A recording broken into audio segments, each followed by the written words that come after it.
Bismillahirrahmanirrahim. Assalamualaikum warahmatullahi wabarakatuh. Waalaikumsalam warahmatullahi wabarakatuh. Alhamdulillahilladzi bi ni'matihi tatimmu shalihat wa bi fadlihi tatanazzalu al-khairat wal barakat wa bi taufiqihi tatahaqqaqul maqasid wal ghayat. Asyhadu an la ilaha illallah wahdahu la syarikalah dzul arsy rafi'un darajat wa asyhadu anna Muhammadan abduhu wa rasuluh al-ma'sum min kulli syahwat. Allahumma shalli wa sallim ala sayyidina Muhammad wa ala alihi wa sahbihi min ahlil khairat. Amma ba'du, para ikhwan-akhwat sekalian yang saya hormati, rahmatullah jami'an. Alhamdulillah, pada kesempatan ini kita bisa dikumpulkan dalam sebuah majelis yang mudah-mudahan selalu mendapatkan rahmat dan barakah dari Allah Subhanahu wa ta'ala. Pada sesi kali ini kita akan membahas tentang fikih thaharah, yaitu fikih bersuci. Fikih itu adalah berarti kita berusaha untuk memahami hukum-hukum yang kaitannya dengan masalah thaharah.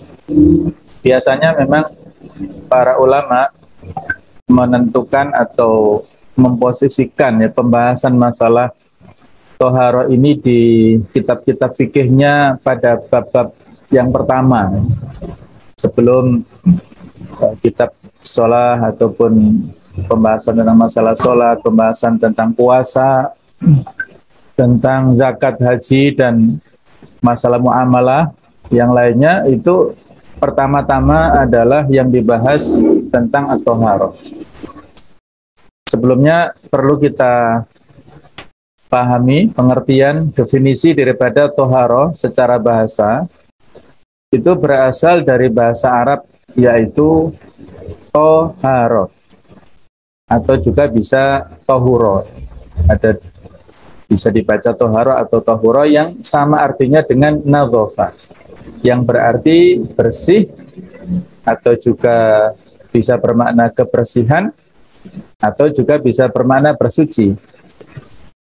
Sedangkan menurut istilah dalam syariat Islam, yang dimaksud dengan kata toharo itu adalah at-toharatu minal hadas, yaitu bersuci dari hadas, baik hadas yang besar maupun hadas kecil, dan bersuci dari najis yang meliputi badan, pakaian, tempat, dan benda-benda lainnya. Jadi kalau nanti ada penjelasan ya, sesudahnya, hadas ini adalah merupakan kotoran yang sifatnya maknawi, yang abstrak. Sedangkan najis ini adalah kotoran yang sifatnya nampak, bisa dilihat, bisa diraba, ataupun bisa dijangkau oleh panca indera. Nah, hikmah daripada thaharah diantaranya yang pertama adalah bahwa Islam adalah agama kebersihan.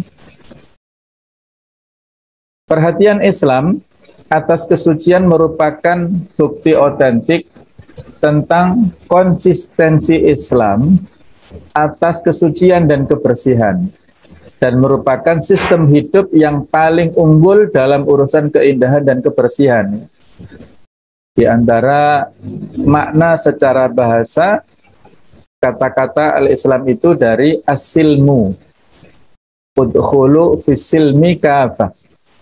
Masuklah kalian pada agama Islam totalitas semuanya. Nah, kata-kata asilmu itu bisa bermakna bersih, bisa bermakna sehat. Al-aqlus salim fil jismis salim. Ya, akal yang sehat itu berasal dari badan yang sehat. Nah, atau kalau dalam Islam malah kebalikannya, kalau itu kan dari pepatah Yunani ya, mensana in corpore sano itu ya. Tapi kalau Islam dibalik, dalam roh ataupun akal yang sehat, insya Allah fisiknya juga semakin sehat, karena kesehatan fisik itu ditentukan oleh kesehatan rohani. Nah, seorang yang disyariatkan berwudu sehari 5 kali pasti berbeda keadaannya dengan yang tidak berwudu sehari 5 kali. Kalau kita kenal pangeran, bukan pangeran ya, tapi Jenderal Sudirman ya, itu secara fisik biasa, bahkan sakit-sakitan. Beliau ini kan kena penyakit paru-paru ya, tapi luar biasa. Rohaninya luar biasa. Di antara ritual ataupun ruqyah yang dijaga oleh beliau adalah menjaga wudunya, jadi tidak pernah batal. Batal wudhu lagi, walaupun bukan untuk sholat. Nah itulah supaya selalu siap sedia kalau ada adzan, kita langsung segera sholat kalau dalam kondisi bersih ya. Jadi kalau dalam hadis diilustrasikan, tahukah atau bagaimana pendapatmu kalau seorang yang memiliki kotoran sehari semalam dia mandi selama 5 kali ya di sungai, maka apakah masih ada tersisa kotoran? Ya jawabannya bersih ya. Jadi kurang lebih seperti itulah. Sholat ini bisa diibaratkan seperti mensucikan orang yang mandi tersebut. Nah itu adalah 5 kali dalam sehari. Maka pada saat kita melaksanakan sholat itu wajib berwudu. Nah, wudu adalah merupakan syarat sahnya sholat kita. Kita bayangkan di masa lalu, di mana mandi di beberapa belahan dunia itu dianggap sesuatu yang asing dan jarang-jarang dilakukan. Konon, Raja Inggris di abad pertengahan sekalipun, jarang-jarang yang kenal mandi. Allahu a'lam ya, nanti barangkali bisa kita cek bersama-sama ya, literasinya ataupun dari sejarahnya. Di Eropa, pada zaman ke-8, orang-orang terbiasa tidur bersama dengan ternak mereka, dengan sapi, dengan anjing dan babi. Sementara ratusan tahun sebelumnya, umat Islam sudah membedakan mana yang najis dan mana yang bukan najis. Artinya, kita umat Islam ini sudah memiliki peradaban ya, yang lebih dahulu daripada orang-orang Eropa. Mereka masih pada zaman ke-8, tetapi kita sudah mengenal peradaban dari referensi Al-Quran dan Al-Hadis yang dicontohkan oleh Rasulullah SAW ya, tentang masalah kebersihan. Namun sayangnya memang yang mengadopsi nilai-nilai kebersihan justru dari negara atau bangsa yang mayoritas non-muslim. Nah, sehingga mereka lebih menjaga kebersihan dan dampaknya juga lebih sehat. Nah, sementara kita, kaum muslimin, di tingkat negara ataupun di tingkat institusi, lembaga-lembaga, justru yang disayangkan lembaga-lembaga yang dimiliki oleh umat Islam kebersihannya kurang. Maka ini PR kita bersama ya untuk meningkatkan kebersihan. Yang kedua adalah Islam ini memperhatikan pencegahan penyakit. Jadi tindakan preventif itu lebih kita dahulukan ya daripada kuratif. Termasuk juga bentuk perhatian serius atas masalah kesehatan, baik yang bersifat umum atau khusus. Pembentukan fisik dengan bentuk yang terbaik dan penampilan yang terindah. Menjaga kesehatan fisik dengan baik, bukan semata-mata supaya menarik perhatian orang lain, tetapi ini adalah untuk kepentingan kita sendiri, terutama era saat ini, era pandemi yang belum berakhir. Maka harus kita perhatikan pola makannya, kemudian juga istirahatnya, dan juga olahraganya ya. Mudah-mudahan kita semuanya senantiasa diberikan kesehatan Allah Ta'ala. Perhatian ini juga merupakan isyarat kepada masyarakat untuk mencegah tersebarnya penyakit, kemalasan dan keengganan. Sebab wudu dan mandi itu secara fisik terbukti bisa menyegarkan tubuh, mengembalikan vitalitas dan membersihkan diri dari segala kuman penyakit yang setiap saat bisa menyerang tubuh. Barangkali bagi akhwat ya, adik-adik perempuan atau ibu ya, yang pada masa haid, menstruasi itu mungkin bisa merasakan ketika libur dari sholatnya, itu barangkali bisa merasakan bagaimana kondisi vitalitas tubuhnya dan juga semangatnya ya. Kalau sholat dan disertai dengan sebelumnya wudhu itu kan ada keteraturan dan kedisiplinan ya, ada konsistensi yang terus ya dalam sehari semalam. Tapi bagi yang mungkin pada saat kondisi haid menstruasi, pagi pun juga yang biasanya sholat qiyamul lail ya, dia nggak bisa sholat subuh juga, mungkin pada saat itu bermalas-malasan sampai menjelang kerja atau masuk kuliah mungkin ya. Nah inilah, jadi dengan ibadah itu Allah sudah mengkondisikan jam-jamnya untuk mendisiplinkan kita dan untuk menjadikan tubuh kita itu semakin bugar ya. Secara ilmu kedokteran modern terbukti bahwa upaya yang paling efektif untuk mencegah terjadinya wabah penyakit adalah dengan menjaga kebersihan. Dan seperti yang sudah sering disebutkan bahwa mencegah itu jauh lebih baik daripada mengobati ya. Kalau kita mencegah dengan memenuhi vitamin ataupun meningkatkan imunitas, insya Allah itu lebih efektif dan lebih murah, lebih mudah, lebih baik daripada pada saat nantinya kita abai terhadap protokol kesehatan dan apalagi ada komorbidnya ya, mengobatinya lebih susah. Kemudian yang ketiga adalah bahwa toharo itu akan mendapatkan pujian dari Allah Ta'ala. Allah telah memuji orang-orang yang selalu menjaga kesucian dalam Al-Quran Al-Karim. Bahkan disebutkan termasuk orang-orang yang dicintai ya, innallaha yuhibbut tawwabina wa yuhibbul mutatahhirin. Sesungguhnya Allah mencintai orang-orang yang taubat dan orang-orang yang membersihkan dirinya.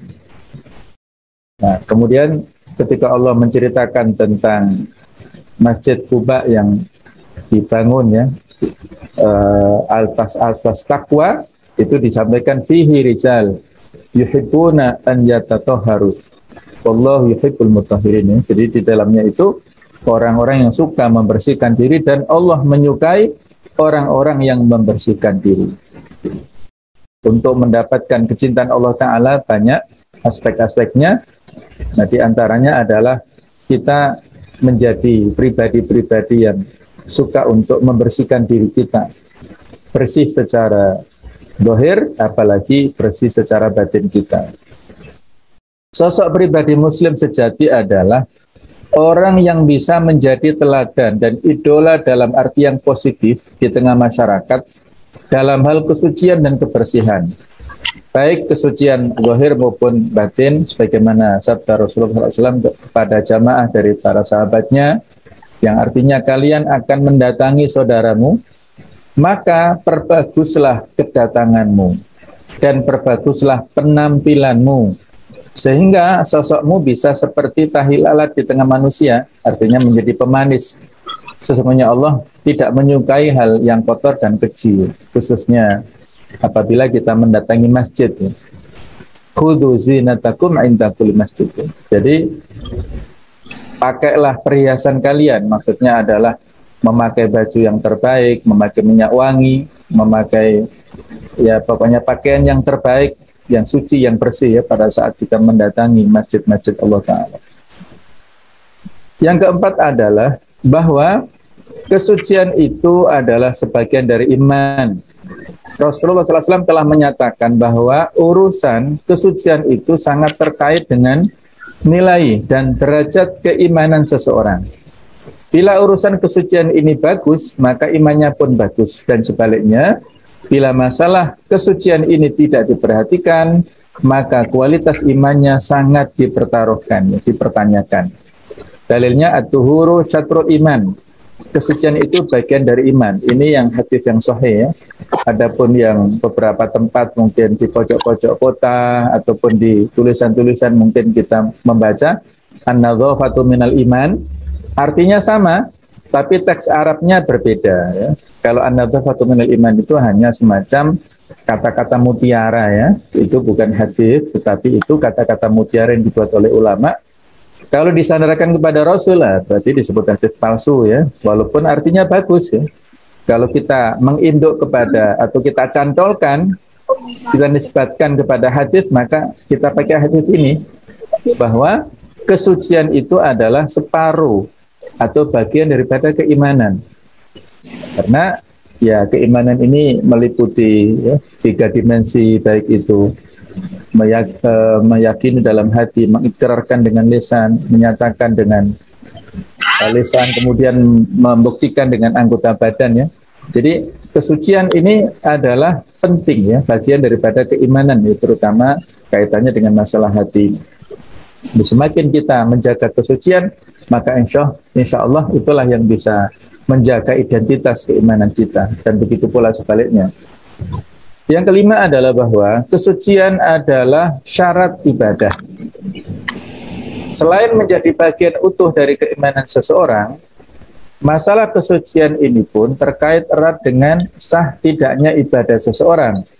Tanpa adanya kesucian, maka seberapa bagus dan banyaknya ibadah seseorang akan menjadi ritual tanpa makna.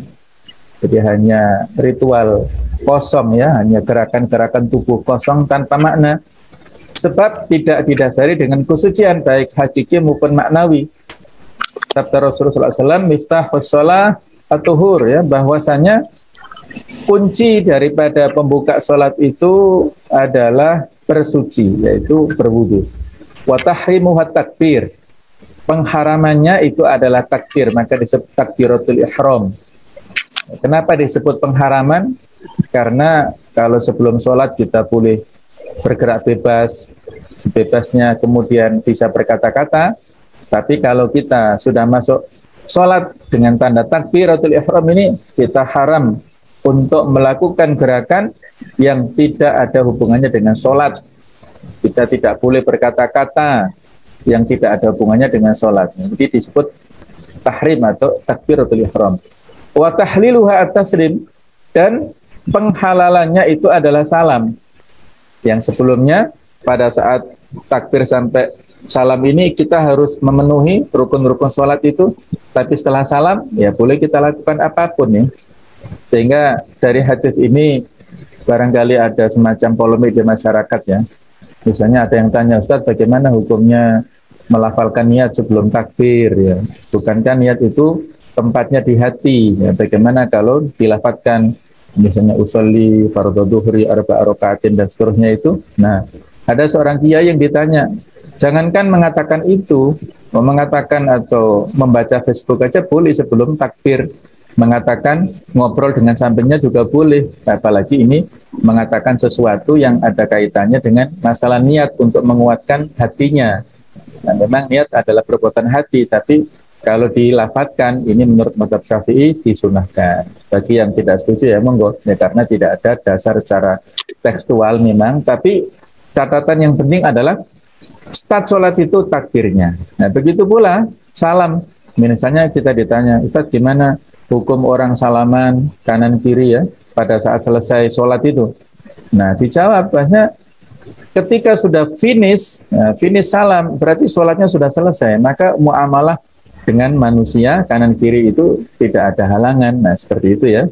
Walaupun tekstual hadisnya memang tidak ada. Ya. Artinya kita tidak saklek-saklek dalam hal ini ya. Kita moderat saja.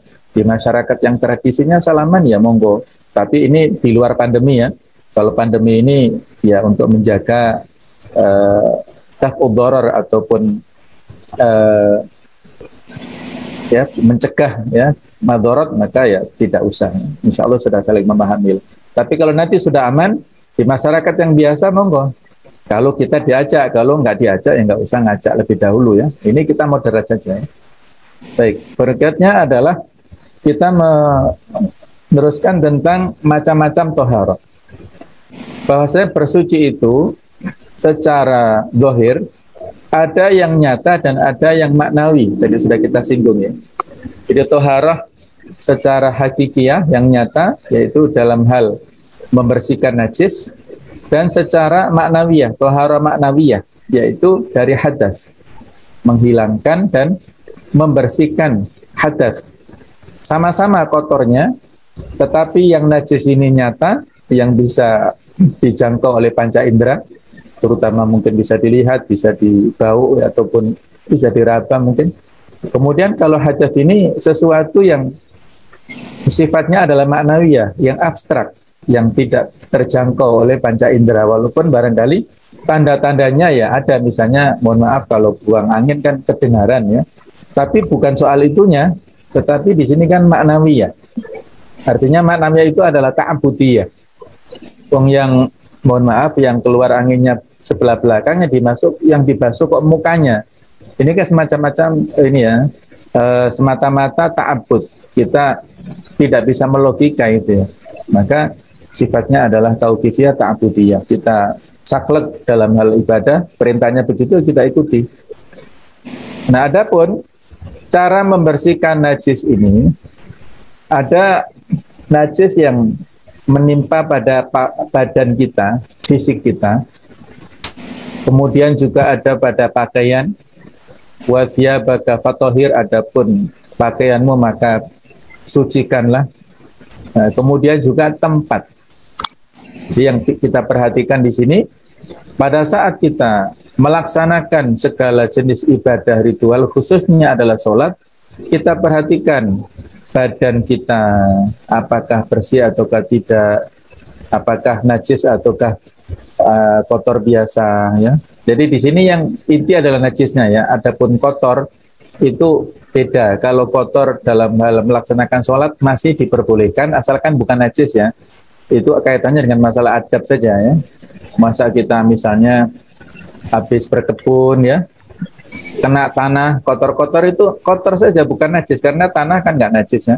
Terus langsung sholat kan etikanya kurang masuk gitu ya, adabnya. Masuk kita ke makhluk saja harus ganti baju, apalagi di sini kepada Rabbul makhluk, artinya kepada Al-Khaliq, kepada pencipta kita, masa kita tidak membersihkan badan dulu kan gitu.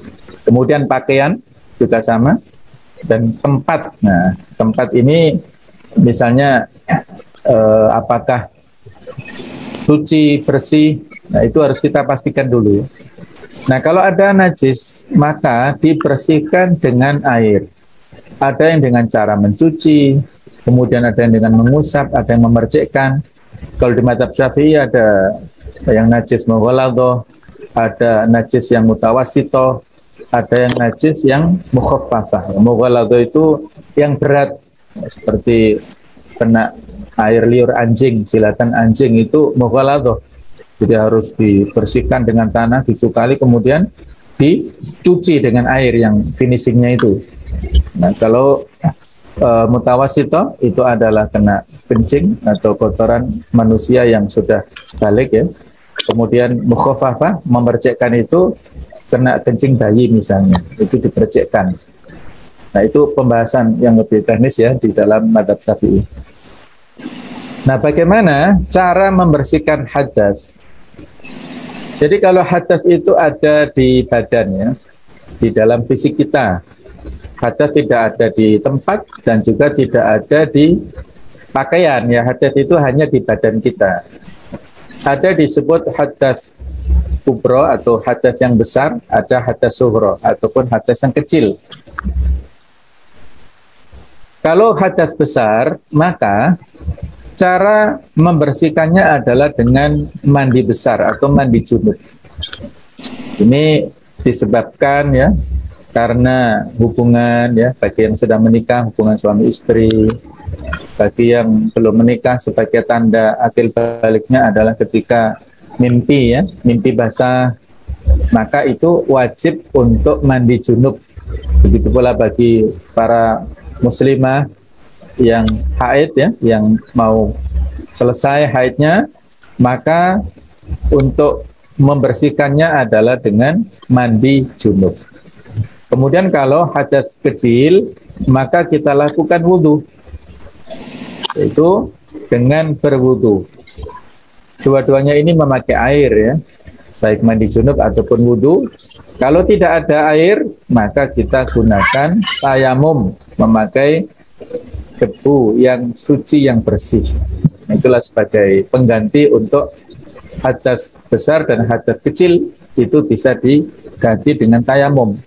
Caranya juga sama ya. Tayamum untuk pengganti hadas dari hadas besar itu sama dengan pengganti dari hadas yang kecil. Nah, dulu pernah terjadi ya pada zaman sahabat dulu.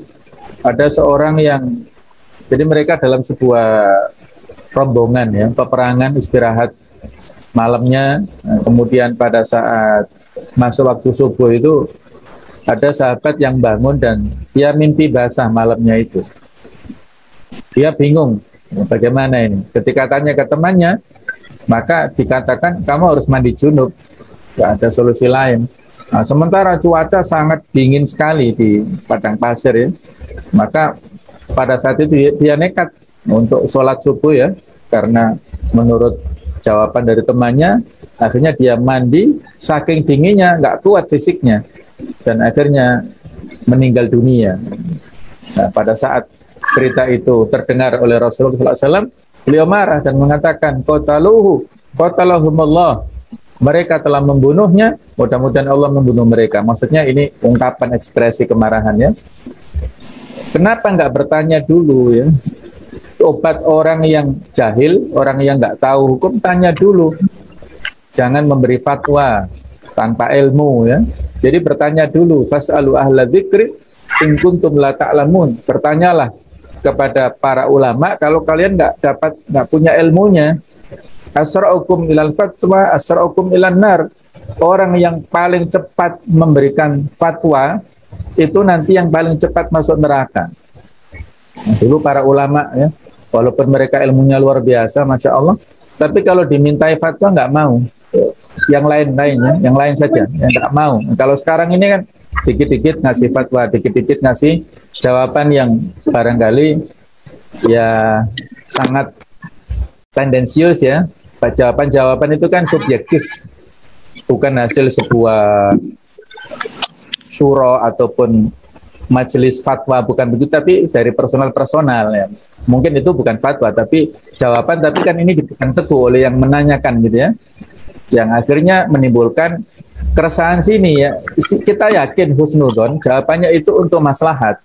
Tapi kalau itu akhirnya disalahgunakan kan, ya seperti kita tahu lah yang viral ya beberapa hari ini, itu saya yakin husnudon sekali Ustadz yang bersangkutan menjawab itu dengan ilmu dan juga bermaksud baik, tapi kan dipotong-potong videonya dan akhirnya menjadi pro kontra di masyarakat. Nah, yang menjadi korban adalah umat Islam di sini ya. Jadi ini perlu untuk kita hati-hati ya dalam menyampaikan jawaban ya, harus sesuai dengan kondisi dan kita hitung maslahat madorotnya. Semoderat mungkin lah jawaban kita itu ya. Baiklah, kemudian pentingnya bersuci, tadi sudah kita singgung tentang hikmahnya ya. Ini adalah menguatkan ahamiyatut thaharah adalah sebagai syarat sahnya sholat. Ya, misalnya dalam al-wudu tadi ya, wudu ini adalah syarat sahnya sholat. Ada dalam kaidah ma la yatimul wajibu illa bi fa wajib, sesuatu yang tidak sempurna kecuali dengan sesuatu itu maka hukum sesuatu itu menjadi wajib. Al-wasailu laha ahkamul ghayah. Sarana-sarana itu mengikuti hukum tujuannya. Kalau tujuannya wajib, sarananya wajib. Nah, sholat adalah wajib ya, maka sarananya untuk bisa sholat dengan wudu, maka wudunya menjadi wajib. Kita nggak punya air untuk wudu yang dipakai untuk sholat kecuali dengan membeli. Maka membeli air untuk wudu itu hukumnya wajib. Kita punya uang untuk membeli air pakai wudu hukumnya wajib. Itu kalau tujuannya wajib. Tapi kalau kebalikannya, misalnya kita punya uang ya, untuk membeli minuman keras, naudzubillah ya, walaupun harganya mungkin tadi untuk membeli air wudu 500.000 karena saking mahalnya ya. Nah ini minuman keras juga mungkin sama yang kita keluarkan 500.000, tapi yang pertama tadi berpahala karena tujuannya adalah wajib, yang sekarang ini tujuannya haram, maka alokasi uangnya itu juga mendapatkan dosa ya, karena haram. Dan minimal 5 waktu sehari dalam sehari semalam ya, karena kita mau sholat. Nah, sholat adalah amal pertama yang dihisab Allah. Awwalu ma yuhasabu bihil abdu yaumal qiyamah as-shalah. Amal pertama kali yang nanti dihisab Allah Ta'ala pada hari kiamat nanti adalah sholat kita. Kalau beres, idza sholuhat sholuha sairu amalihi, kalau beres sholatnya, amal-amal lain beres. Tapi kalau tidak beres, amalan bermasalah. Kalau sholatnya bermasalah, yang wajib, maka yang dilihat adalah yang sunnah-sunnah. Yang sunnah-sunnah itu adalah sebagai penyempurna daripada ibadah sholat yang wajib, yang mungkin bolong-bolong atau yang tidak khusyuk. Jadi inilah, karena sholat ini memiliki kedudukan yang sangat tinggi, dan hari-hari ini ya kita mau memperingati Isra Mi'raj, bahwasanya Isra Mi'raj ini risalah yang paling penting, perintah dari Allah Ta'ala secara langsung dari langit itu adalah sholat. Kalau perintah untuk zakat, untuk berhaji, ya, untuk puasa itu lewat wahyu, lewat malaikat Jibril, lewat yang dikirimkan lewat Al-Quran ya, dengan Al-Quran itu. Kalau sholat ini Allah memanggil langsung Rasulullah SAW sampai ke Sidratul Muntaha sana. Itu betapa menunjukkan pentingnya tentang nilai sholat dan wajibnya sholat ini. Dan sholat ini tergantung sah dan tidaknya dengan bersuci kita, yaitu dengan berwudu ini. Maka sangat penting untuk kita pahami terus-menerus. Tidak merasa cukup ya. Tidak merasa cukup dari ilmu yang sudah kita pelajari, tapi harus kita update terus-menerus. Nah, dalil disyariatkannya toharoh dalam Al-Quran tadi sudah kita singgung ya. Innallaha yuhibbut tawwabina wa yuhibbul mutatahhirin. Kemudian surat Al-Maidah ayat yang ke-6. Ini dalil tentang perintah berwudu pada saat mau sholat. Ya ayyuhalladzina amanu idza kumtum ila sholati faghsilu wujuhakum wa aydiyakum ilal marafiqi wamsahu bi ru'usikum wa arjulakum ilal ka'bain. Al-ayah. Bahwasanya hai orang-orang beriman, apabila kamu hendak mengerjakan sholat, maka basuhlah mukamu dan tanganmu sampai dengan siku, dan sapulah kepalamu, dan basuh kakimu sampai dengan kedua mata kaki. Ini adalah 4 anggota tubuh yang menjadi rukun minimal pada saat kita berwudu. Kalau misalnya dalam situasi yang darurat, kita hanya punya air yang sedikit ya, mungkin seperti 1 gelas kemasan air mineral itu misalnya ya, itu bisa kita pakai berwudu kalau nggak ada yang lain ya.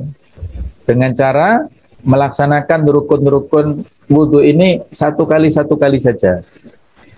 Membasuh muka 1 kali, membasuh tangan kanan kiri 1 kali, kemudian mengusap kepala 1 kali, dan juga membasuh kaki ya sampai kedua mata kaki ini 1 kali juga. Nah, itu sudah cukup ya kalau dalam kondisi darurat ya. Kalau tidak darurat maka yang lain 3 kecuali yang mengusap kepala. Nanti ada tutorial ya, video singkat tentang masalah wudu itu bagaimana. Kemudian dari hadis bahwasanya sudah kita bacakan at-tuhuru syatrul iman, sesungguhnya kebersihan itu adalah sebagian daripada iman. Kemudian ada juga hadis riwayat Bukhari Muslim, hadis yang sahih, bahwasanya tidak akan diterima salat seseorang yang berhadas sehingga dia berwudu. Kalau tanpa wudu maka tidak sah ya. Kalau ragu-ragu gimana? Ya, kalau ragu-ragu itu diikutkan kepada kondisi sebelumnya. Misalnya kalau dia itikaf di masjid antara maghrib sampai isya, biasanya akan ada majelis ilmu ya. Dia mau sholat isya nih, ragu-ragu, sudah kentut apa belum ya? Nah, maka dinisbatkan kepada sholat maghrib tadi kan berwudu. Ya?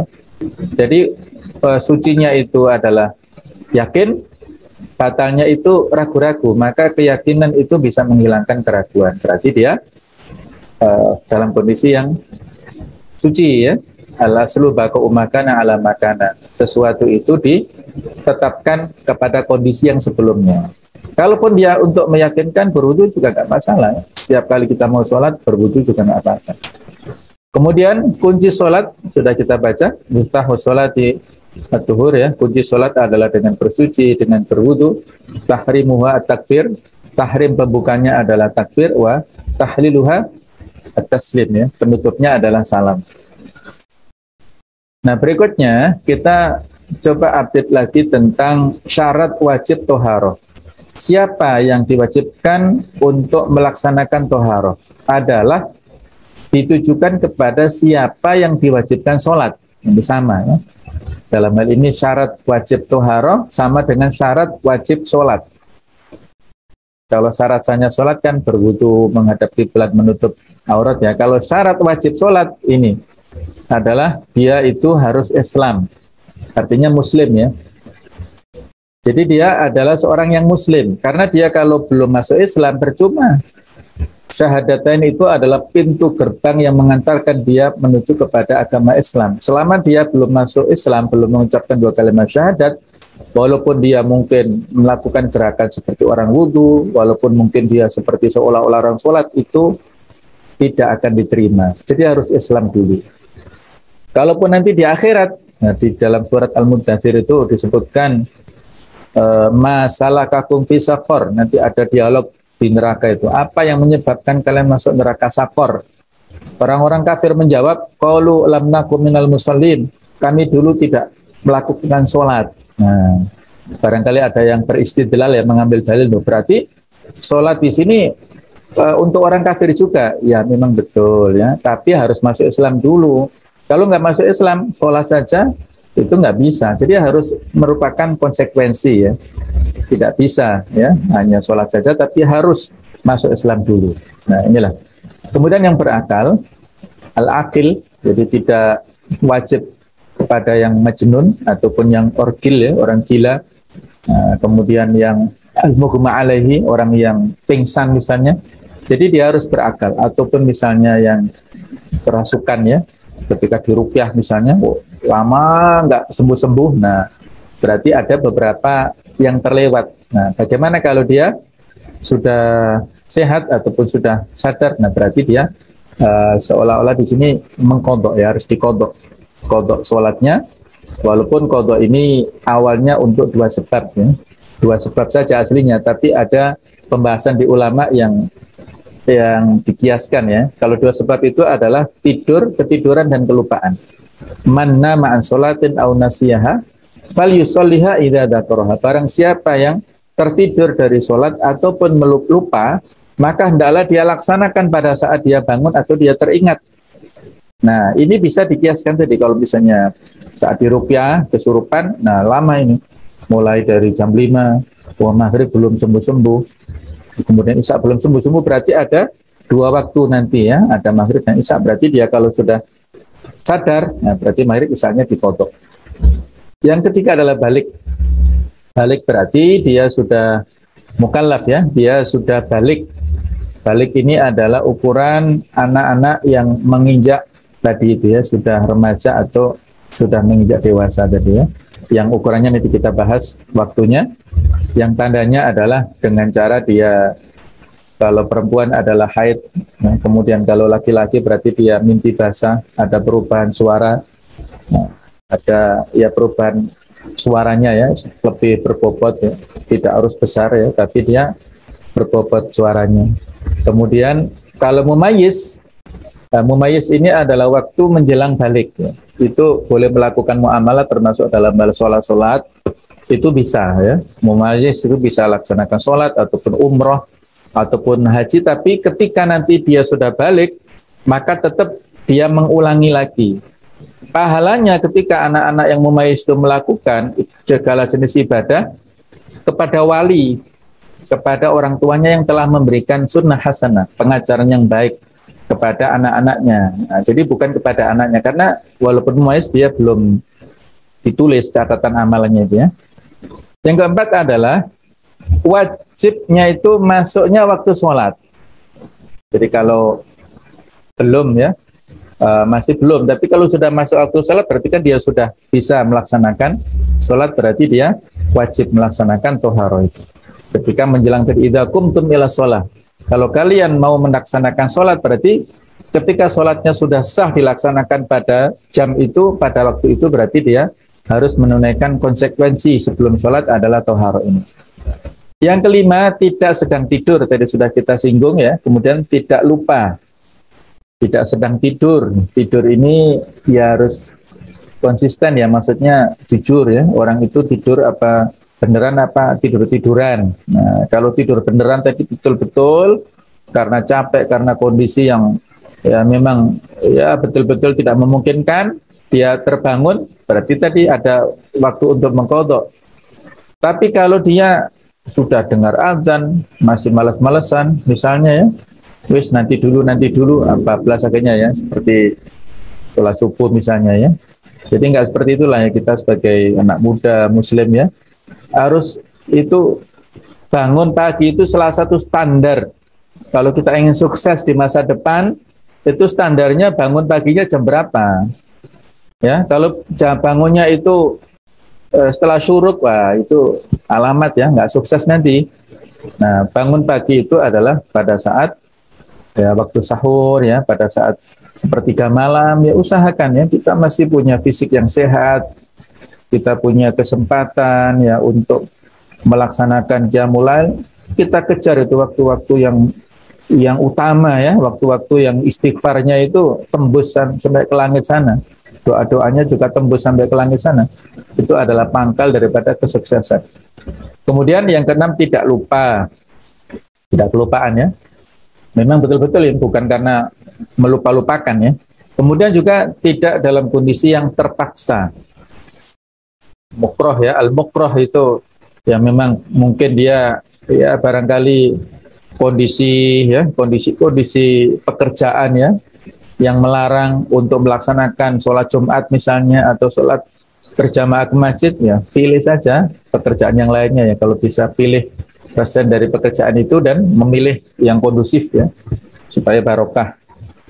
Yang delapan, hilangnya darah haid dan nifas ya, kalau sudah berhenti baru ini. Kalau pada saat misalnya 6 hari ya, sebenarnya nggak apa-apa, tapi kan masuk 6 hari nggak mandi kan ya, teman-teman ya, tetap mandi biasa. Kalau haid dan nifas pada saat dia itu kondisi nifas belum bersih, kondisi tetap nggak pakai ya, rambutnya nggak usah ya, nggak usah dibasahin, nggak apa-apa ya. Tapi kalau selesai baru dibasahi. Yang kesembilan, adanya air atau debu yang suci. Nah, air yang suci ini nanti kita bahas insya Allah. Nah, tanda-tanda balik tadi sudah kita singgung, ini adalah sebagai syarat wajibnya seseorang melaksanakan toharoh. Laki-laki atau perempuan ini mimpi basah. Ya, mimpi basah yang kaitannya dengan ya seolah-olah dalam mimpinya terjadi jima lah gitu ya. Baik itu ada ininya, cairannya atau enggak ya. Allahu alam ya. Jadi kalau perempuan bagaimana, saya kurang tahu ya kalau perempuan. Kalau laki-laki biasanya ya keluar mani itu. Yang kedua, tumbuhnya rambut kemaluan. Nah, ini juga relatif ya. Yang ketiga, sampainya umur, ini relatif ya. Bagi laki-laki ini juga baliknya beda-beda. Ada yang kelas 6 sudah balik, ada yang kelas 3 SMP masih belum ya. Tergantung kondisi hormonnya. Yang keempat, ini adalah tanda haid bagi perempuan, itu tanda baliknya. Yang kelima, hamil ya. Kalau sudah hamil berarti dia sudah balik. Nah, berikutnya batasan umur tentang balik ini ada perbedaan di antara mazhab Syafi'i dan Hambali, itu usia 15 tahun. Mazhab Maliki usia 17. Sedangkan mazhab Hanafi ini maksimal 18 bagi laki-laki dan 17 tahun bagi perempuan. Sedangkan minimal 12 tahun bagi laki-laki dan 9 tahun bagi perempuan. Ini sekali lagi adalah kondisional ya, beda-beda. Mungkin sepertinya kalau dulu lambat ya, usia 17 kok baru balik. Kalau sekarang kan usia mungkin 10 tahun atau 11-12 tahun kayaknya ada yang sudah balik ya. Kemudian anak perempuan yang berusia 9 tahun, mayoritas ulama menghukumi belum balik. Ada yang berpendapat sudah balik karena usia 9 tahun memungkinkan untuk haid. Nah, mungkin saja ya, karena ada suasana ataupun kondisi hormon yang memungkinkan dia untuk haid lebih awal. Nah, bisa jadi ya, Allah a'lam. Nah, ini juga penting ya, tentang tata cara mandi junub. Berdasarkan hadis Aisyah tentang mandi junub yang dilakukan oleh Rasulullah SAW, itu ada beberapa tahapan ini. Yang pertama adalah memulai dengan mencuci kedua tangannya.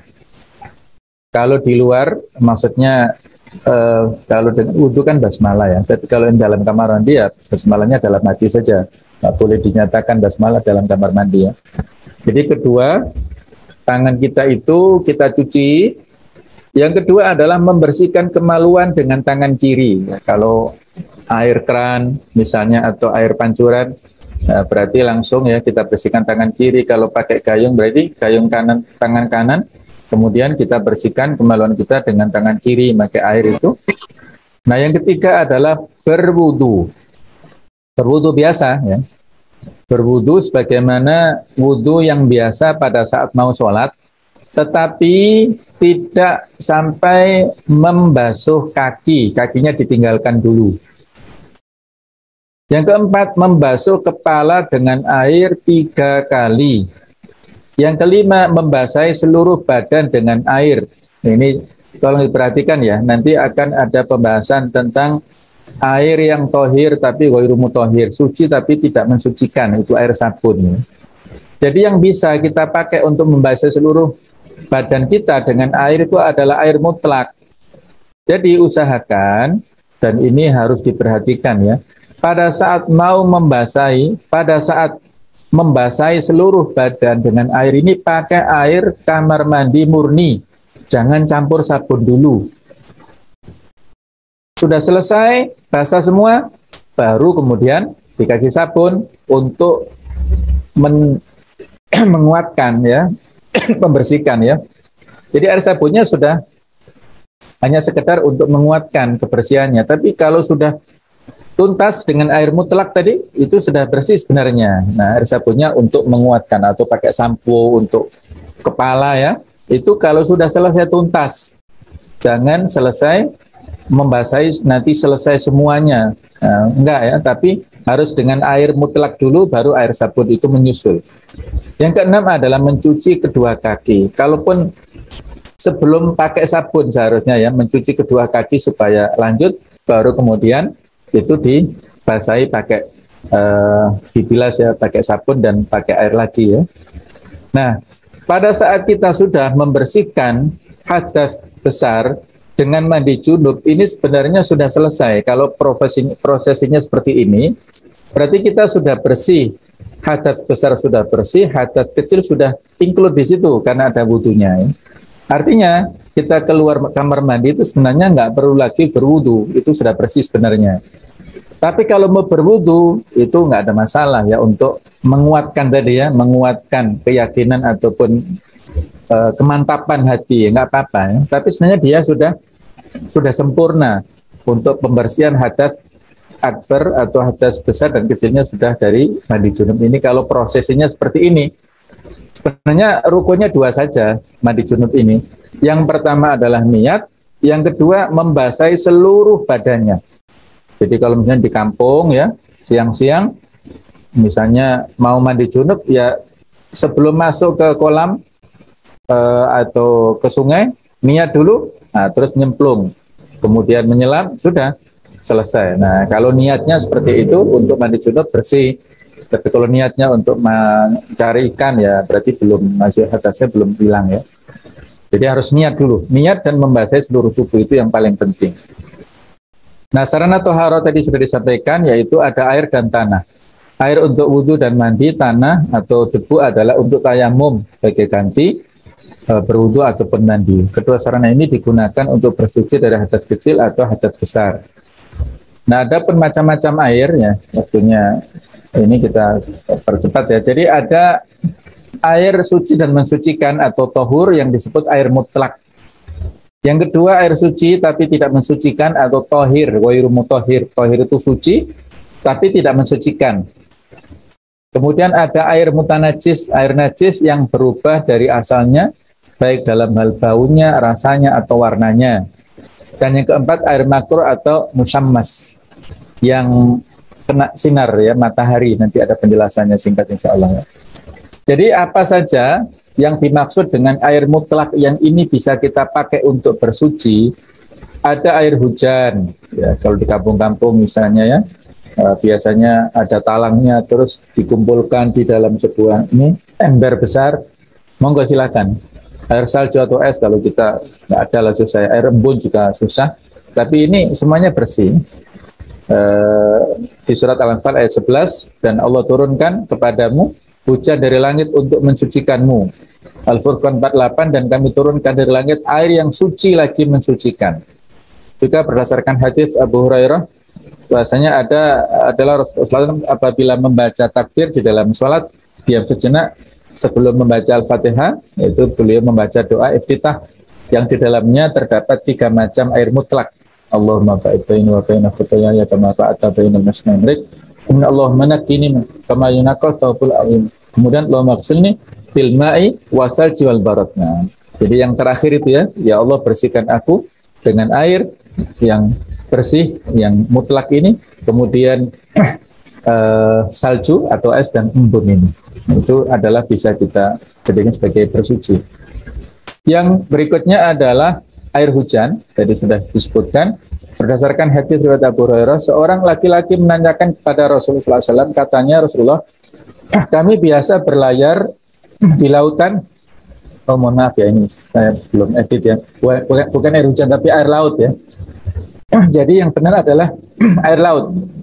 Apabila pada saat itu ya ada seorang yang berlayar di lautan dan hanya membawa air sedikit, jika kami pakai air itu untuk berwudu, akibatnya kami akan kehausan. Maka bolehkah kami berwudu dengan air laut? Maka beliau menjawab, al-bahru huwa tahuru ma'ahu al-hillu maitatuhu. Air laut itu bersih, suci ya, lagi mensucikan dan bangkainya halal dimakan. Jadi ikan-ikan yang tidak disembelih itu nggak apa-apa ya, bangkainya ikan adalah halal. Kemudian yang berikutnya adalah yang ketika air telaga atau mata air, diceritakan oleh Ali, kata beliau bahwa Rasulullah SAW meminta seember penuh dari air Zam-Zam, lalu diminumnya sedikit dan dipakainya untuk berwudu ya, mata air Zam-Zam. Ini luar biasa ya, fadilahnya untuk menjadi sarana doa-doa kita. Ma'u Zam-Zam lima syuribalahu, air Zam-Zam itu khasiatnya sesuai dengan niatnya. Biasanya Allahumma inni as'aluka ilman nafi'a, kemudian wa rizqan wasi'a wa amalan mutaqabbala. Nah, kalau itu doa minimalnya ya Allah aku minta ilmu, minta rezeki dan juga amalnya diterima ya. Tapi kalau doa yang lain monggo. Kemudian yang berikutnya, yang keempat adalah air yang berubah disebabkan lama tergenang dan tidak mengalir, atau disebabkan bercampur dengan apa yang menurut ghalibnya atau pada umumnya tak terpisahkan dari air seperti rumput dan daun-daun kayu, maka menurut kesepakatan ulama air itu tetap termasuk air mutlak. Dan misalnya di Kalimantan ya, airnya berubah jadi warna coklat karena kayu-kayunya coklat misalnya. Atau mungkin di sungai-sungai Bengawan Solo pada saat banjir-banjir itu kan warnanya coklat itu ya, karena kecampur dengan lumpur. Nah, ya kita lebih inilah, kalau nggak ada yang lain nggak apa-apa, tapi kalau ada yang lain kan kita pakai yang lainnya. Karena kalau pakai air itu bagaimana berkumurnya, kemudian menghirup air hidung kan agak gila gitu ya. Jadi kita pilih yang lain, kecuali kalau nggak ada lagi ya. Alasan mengenai air semacam ini adalah bahwa setiap air yang dapat disebut air secara mutlak tanpa kait boleh dipakai untuk bersuci. Jadi kembali kepada alam ya. Nah, sedangkan yang kedua adalah air mustakmal, yaitu air suci tetapi tidak dapat mensucikan. Jadi secara zahirnya suci zatnya, tapi tidak sah dipakai untuk bersuci ya. Misalnya ini terbagi 3, air yang telah berubah salah satu sifatnya dengan sebab bercampur dengan suatu benda yang suci selain daripada perubahan yang disebut di atas seperti air kopi, air teh, air sabun tadi sudah kita contohkan ya. Itu masih bersih, tapi nggak bisa karena sudah bercampur beda zatnya tadi ya.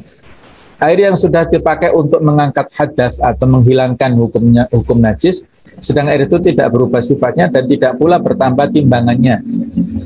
Kalau di mazhab Syafi'i asalkan lebih daripada 12 kulah kalau nggak salah itu ya, maka itu tidak berubah, artinya masih bisa dipakai ya.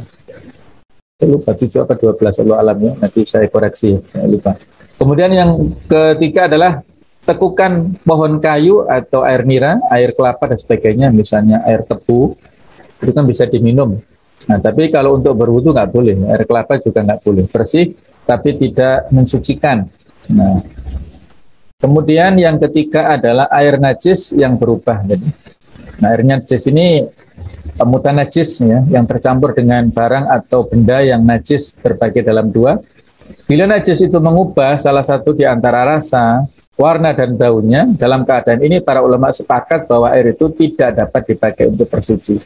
Bila air tetap dalam keadaan mutlak tetapi tidak berubah di antara ketiga sifat tersebut, maka air itu hukumnya suci dan mensucikan, baik sedikit atau banyak. Jadi sama ya. Ini menurut saya sabik di fikih sunnahnya. Artinya kalau standarnya di sini perubahan ini ya, rasa, warna atau baunya ini. Selama ini nggak berubah, maka masih dalam kondisi yang mutlak boleh dipakai. Kemudian terakhir, air yang makruh untuk kita pakai bersuci adalah air yang dijemur di bejana ya, di bawah sinar terik sinar matahari, biasanya bejana perak atau emas. Air ini makruh dipakai untuk badan, tidak untuk pakaian ya. Terkecuali air yang terjemur di tanah seperti air sawah, air kolam, dan tempat-tempat yang bukan bejana yang mungkin berkarat. Ini menurut fikih Islam Sulaiman Rasyid. Dalilnya dari Aisyah, sesungguhnya ia telah memanaskan air pada cahaya matahari, maka berkata Rasulullah SAW kepadanya, janganlah engkau berbuat demikian ya Aisyah, sesungguhnya air yang dijemur itu dapat menimbulkan penyakit sapa. Ya, kayaknya ini mungkin seperti penyakit kulit ya, Allah a'lam. Nah, kemudian berikutnya adalah sarana toharoh, yaitu yang kedua adalah tanah. Tanah ini tanah suci ya, debu atau pasir atau batu atau tanah berair. Disampaikan dalam sabda Rasul yang artinya dijadikan bumi itu sebagai masjid dan suci bagi itu. Tanah dijadikan sebagai alat untuk toharo jika tidak ada air atau tidak bisa menggunakan air karena sakit, karena sebab lain. Jadi contohnya tadi ya, sahabat tadi karena sakit, maksudnya karena kedinginan. Nah, tadi itu kalau nggak salah ada yang lewat ya, karena luka-luka juga ya. Jadi dia luka-luka terus mandi kena mimpi basah tadi, terus disuruh mandi junub, akhirnya sakit dan meninggal ya. Jadi ini, nah berikutnya ini tutorial ya, sudah mau selesai. Jadi ini contoh untuk ini berwudu ya. Mulailah berwudu dengan membaca basmalah. Bismillah. Nyalakan keran dan gunakan air secukupnya. Cuci tangan 3 kali sambil menyela-nyela jari. Lalu berkumur sekaligus menghirup air ke dalam hidung dengan satu jilbab.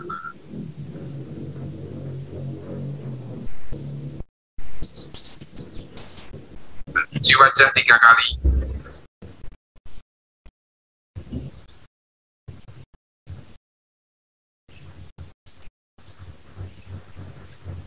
Cuci tangan sampai siku 3 kali sambil menyela-nyela jari.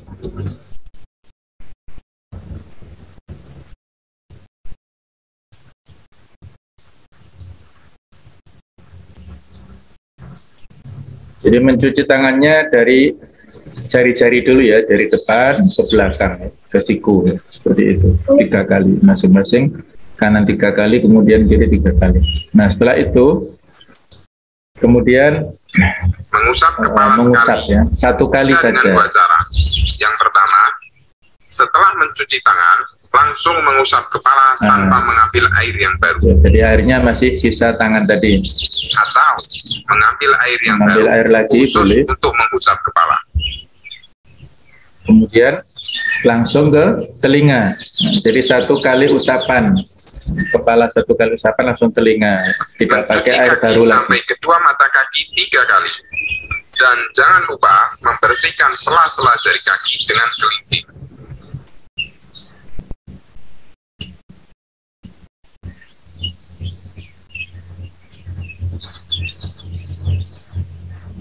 Jadi menurut mazhab Imam Malik itu ada tadi ya, pijatan-pijatan itu menurut mazhab Maliki itu wajib. Kalau mazhab yang lain tidak, hanya sunnah saja.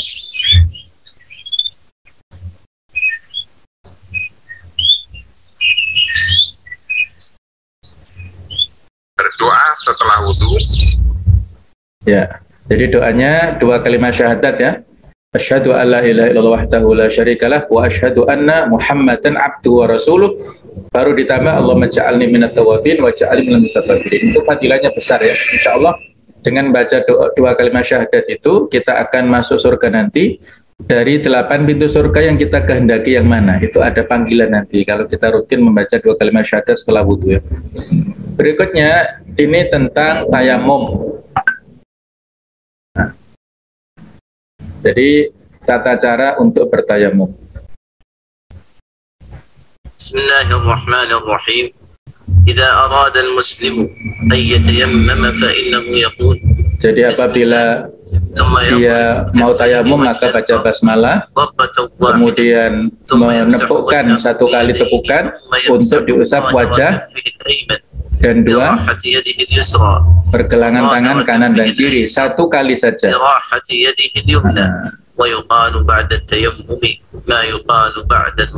Nah, sama dengan 2 kalimat syahadat ya. Jadi persis ya, baca doa selesai tayamum, jadi 1 kali tepukan saja ya. Adapun mazhab Syafi'i 2 kali tepukan untuk wajah dan untuk tangannya sampai ke sampai ke siku ya. Ini masing-masing punya dalil, Allah a'lam ya. Baiklah, cukup ya untuk kesempatan ini. Terima kasih atas perhatian antum semua. Assalamualaikum warahmatullahi wabarakatuh. Waalaikumsalam warahmatullahi wabarakatuh.